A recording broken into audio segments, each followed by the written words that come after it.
कस्टडीत गेले की 15 दिवस पिशार भेटले का? कस्टडीत गेले की मग भेटली साहेबांनी मॅजिस्ट्रेट साहेबांनी चुकाची दिली.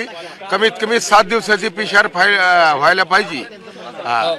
खंडणीमध्ये खंडणीमध्ये 7 दिवस 7 दिवसाची पिशार लय झाली. वकील आहे का काहीतरी वकील नाही मी, माहिती मला कायदेशीर माहिती आहे मला.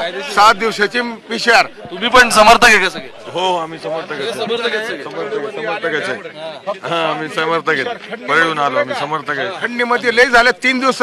तरी मी सांगलो मॅजिस्ट्रेट साहेबांनी 7 दिवसाची पिशार लय झाली.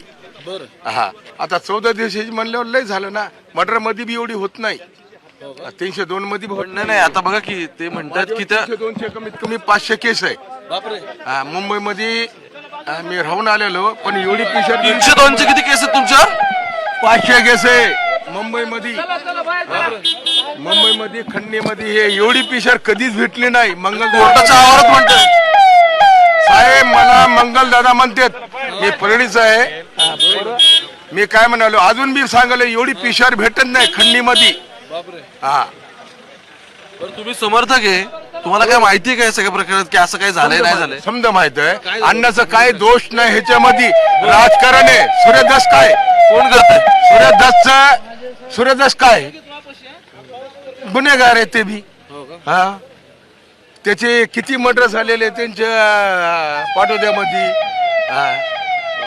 माझ्या बरोबर ते सोबत होते जेलमध्ये. तुमच्यासोबत सुरेश जेलमध्ये होते? बरोबर त्यांचे माणसं माझ्या बरोबर होते जेलमध्ये.